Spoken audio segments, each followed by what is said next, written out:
Praise the lord. మన ప్రభును మన రక్షకుడైన యేసుక్రీస్తు వారి ఉన్నతమైన నామంలో మీ అందరికీ మా హృదయపూర్వక వందనములు. ఈ రోజు దేవుని వాక్యము, హృదయ ఆలోచనలు మనుష్యుని వశము, చక్కని ప్రత్యుత్తరం ఇచ్చుటకు యెహోవా వలన కలుగును. సామెతల గ్రంథము 16వ అధ్యాయము 1వ వచనము. To humans belong the plans of the heart, but from the lord comes the prosper answer of the tongue. Proverbs chapter 16 verse 1. ఈ రోజుకు గాను సర్వశక్తిమంతుడైన దేవుడు మనకు అనుగ్రహించిన వాక్య భాగమును బట్టి ధ్యానించుకుందాము. ప్రభునందు ప్రియమైన సహోదరి సహోదరులారా, మనుష్యులమైన మన ఆలోచనలు, మన తలంపులు, మన నిర్ణయాలు మన వశంలో ఉంటాయి. మనము మన గురించి ఏమైనా అనుకుంటాం, మన గురించి ఉన్నతంగా ఆలోచించే స్వేచ్ఛ మనకుంది. అదే విధంగా మన గురించి మనం తక్కువగా ఆలోచించుకునే స్వేచ్ఛ కూడా ఉంది. ఇక్కడ మనకు వచ్చిన ప్రాబ్లం ఏమిటంటే, మన గురించి మనం మంచిగా ఆలోచించే దానికంటే మన గురించి మనము చెడుగా ఆలోచించడమే ఎక్కువగా జరుగుతుంది. అసలు మనకు ఎవరో శత్రువు బయట నుండి స్పెషల్ గా రావాల్సిన అవసరం లేదు.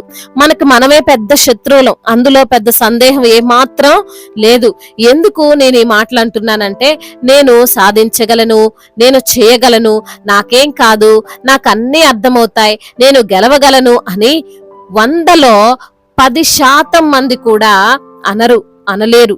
చాలా మంది నాకేమైపోతుందో, నా జీవితం ఏంటో, నా బ్రతికేంటో, నేను నశించిపోతానేమో, నేను అప్పుల పాలైపోతానేమో, నా కుటుంబం విడిపోతుందేమో, నా పిల్లలు రోడ్డున పడతారేమో, నేను ఓడిపోతానేమో అనే ఇలాంటి ఆలోచనలనే చేస్తూ ఉంటారు.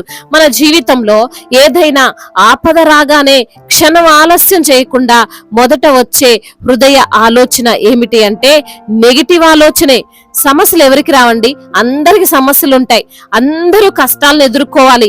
ఈ భూమి పైన ఈ శరీరముతో ఉన్నన్ని రోజులు ప్రతి మనిషి సమస్యలను ఎదుర్కోవాల్సిందే. ఈ లోకంలో ఒక సామెత ఉంటుంది, కష్టాలు మనుషులకు రాకపోతే మ్రానులకు వస్తాయా అని. అయితే ఈ రోజు వాక్యం చెబుతుంది, సమస్యలు రాగానే నీకు నచ్చిన విధంగా ఆలోచించకు అని. హృదయ ఆలోచనలు మనుష్యుని వశంలో ఉంటాయి. అంటే మన చేతిలో ఉండేది మన ఆలోచనలే. మనము ఎటు త్రిప్పుకుంటే అవి అటు తిరుగుతాయి.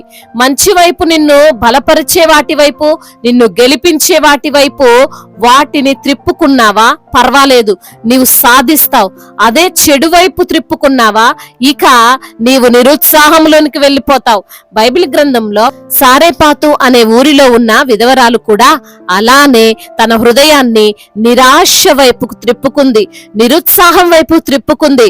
ఆమె ఆలోచనలు ఆమె ఇష్టం గనుక ఎలా అయినా ఆలోచిస్తుంది. ఆ ఆలోచన తానే ప్రవక్త అయినటువంటి ఏలియాతో అంటుంది, నేను నా కుమారుడు ఈ కరువులో ఎన్ని రోజులు బ్రతకలేము, కొంచెం పిండి ఉంది, కొంచెం నూనె, దానికోసం ఈ కట్టెలు ఏరడానికి వచ్చాను, మా కోసం అప్పములు చేసుకొని చివరగా సంతృప్తిగా తిని చనిపోదాము అని మాట్లాడుతుంది.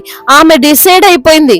ఆమె కనీసము మరి కరువులో ఎలాగైనా పోరాడతాం, ఎలా అయినా గెలుస్తాం, ఎలా అయినా నా కుమారుణ్ణి బ్రతికించుకుంటా అని అనడం లేదండి.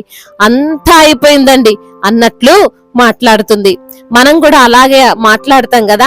మన మనస్సు మన ఇష్టం కనుక ఏదైతే ఆలోచన వస్తుందో దానినే మాట్లాడతాం. ఇంకేముంది, ఫెయిల్ అయిపోయాను, కొడుకు దూరం అయ్యాడు, జాబు పోయింది, అనారోగ్యం వచ్చేసింది, నష్టాల పాలయ్యాము, అప్పులు చుట్టుముట్టాయని నిరుత్సాహముతో మనం ఆలోచిస్తాం. ఆ సారేపాతు విధవరాలి వలె ఓటమిని కనీసం పోరాడకుండానే అంగీకరిస్తాం. మనకు మనమే డిసైడ్ చేసుకుంటాం. కానీ లేఖనములు ఈరోజు చాలా క్లియర్ గా సెలవిస్తున్నాయి, నీవు ఎన్నైనా ఆలోచించు, దేని గురించైనా ఆలోచించు, కానీ నేను నీకు ప్రత్యుత్తరం ఇస్తాను అని దేవుడు అంటున్నాడు. ఎలాంటి ప్రత్యుత్తరం అంటే చక్కని ప్రత్యుత్తరం. అంటే మన ఆలోచనలను బట్టి, మనము చూస్తున్న దాన్ని బట్టి, మన నిస్సహాయతను బట్టి మన హృదయములో తలుచుకుంటే సరిపోదు. అదే జరగదు, అదే జరుగుతుందని నీవు నిర్ణయానికి రాకు. దేవుని నిర్ణయమే ఫైనల్. ఆ విధవరాలు చనిపోతాము అనుకుంది, కానీ దేవుడు ఆమె కుమారుణ్ణి అద్భుతంగా ఏ లోటు లేకుండా రాకుండా పోషించాడు.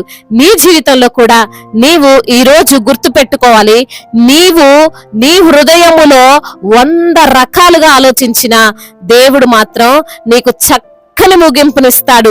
నిన్ను బాధ పెట్టడు, నిన్ను బలహీనపరచడు. ఆయన నిర్ణయము ఆశీర్వాదకరంగా ఉంటుంది. ధైర్యంగా ఉండు. దేవుడు ఈ మాటలను దీవించి మన హృదయములో ఫలింపచేయునుగాక. వాక్య భాగమును బట్టి ప్రార్థించుకుందాము. ప్రతి ఒక్కరు కూడా ప్రార్థనలో ఏకీభవించగలరు. ప్రార్థన.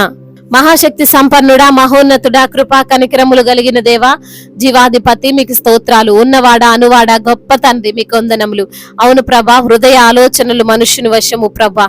అవునయ్యా నా తండ్రి, నీవు మా పట్ల గొప్ప ఆలోచన కలిగి ఉండే దేవుడు అయ్యా. మేమెన్ని ఆలోచనలు చేసినా మీ ఆలోచనే మా పట్ల ఫైనల్ చేస్తున్న దేవుడు తండ్రి, నీకు స్తోత్రాలు. అవును ప్రభా, మా ఆలోచనలు ఎప్పుడు కూడా నెగిటివ్ గానే ఉంటాయి, కానీ మీ యొక్క ఆలోచనలు మా పట్ల అయ్యా అద్భుతకరంగా ఉన్నతకరంగా ఉంటాయని తండ్రి అయ్యా మాకు ఈ రోజున తెలియజేసినందుకు స్తోత్రాలు. ఎందరైతే బిడ్డలు ప్రభా వాక్యమును విని ప్రార్థనలో ఏకీభవిస్తున్నారో ప్రతి బిడ్డను పేరు పేరున దీవించండి, ఆశీర్వదించండి, బలపరచండి, ధైర్యపరచండి. కృంగిపోతున్న వారిని లేవనెత్తండి నా ప్రభా. కృంగుదల నుండి విడుదల దయచేయమని వేడుకుంటున్నాం ప్రభా. ఆ కష్టాలు, ఆ నష్టాలు, ఆ బాధలు, ఆ శోధనలు అన్ని వస్తూనే ఉంటాయి, కానీ వాటి వైపు చూడకుండా ప్రభా మీ వాగ్దానాల వైపు బిడ్డలు చూసేటువంటి కన్నులు వారికి దయచేయండి నా ప్రభా. అనారోగ్యముతో బాధపడుతున్న ప్రతి బిడ్డను మీరు తాకండి, వారికి ఉన్న బలహీనతను కొట్టివేయండి, మీ యొక్క బలాన్ని వారికి దయచేయమని వేడుకుంటున్నాము తండ్రి. అదే విధంగా నా ప్రభా, అప్పుల భారాల నుండి బిడ్డలకు విడుదల దయచేయండి అయ్యా. ఆర్థికంగా బిడ్డలు బలపరచండి తండ్రి. నీవు అప్పు ఇచ్చేదవు గాని నువ్వు అప్పు తీసుకొనవంటున్నావు తండ్రి. అటు రీతిగా ప్రతి బిడ్డను బలపరుస్తూ రండి నా ప్రభా. అయా కుటుంబంలో నెమ్మదిని, సంతోషాన్ని, సమాధానాన్ని, ఐక్యతను, సఖ్యతను మీరు దయచేయండి నా ప్రభా. అయా కుటుంబంలో అయా భార్య భర్తల మధ్య ఏలుబడి చేస్తున్న అంధకార దురాత్మ శక్తులను యేసు నామములో లయపరచండి నా ప్రభా. అయా మీరు జతపరిచిన వారిని ఏ మనుషుడు విడదీయలేడంటున్నావు తండ్రి. అటు రీతిగా ప్రతి బిడ్డను మీ యొక్క కృప చేత జ్ఞాపకం చేసుకోమని వేడుకుంటున్నాం.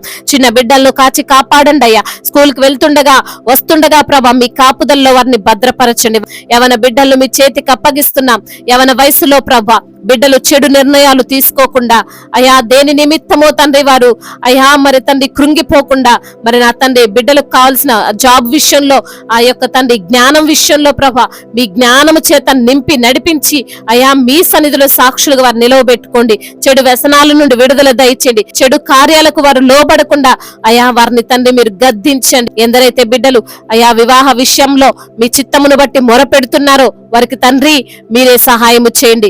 సాటి అయిన సహకారాన్ని మీరు వారికి అనుగ్రహించండి అయా. మరి అదే విధంగా నా ప్రభ ఎందరైతే బిడ్డలు ఈ రోజున నా ప్రభ గర్భఫలము లేక ఉన్నారో ప్రభ వారిని జ్ఞాపకం చేసుకొని బిడ్డలను ప్రభ మీరు ఆశీర్వదించండి.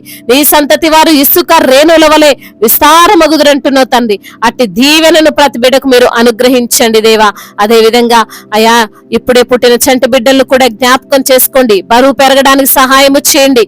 ఎటువంటి అనారోగ్య సమస్య ఉన్న ఆ సమస్యను గద్దించండి అయా. గర్భిణీ స్త్రీలను జ్ఞాపకం చేసుకోండి అయా. కడుపులో ఉన్న బిడ్డను మీరు మీ యొక్క జ్ఞానము చేత నింపండి. ఎటువంటి అనారోగ్యము బిడ్డలకు రాకుండా మీ యొక్క కాపుదలను వారికి దయచేయమని వేడుకుంటున్నామయ్యా.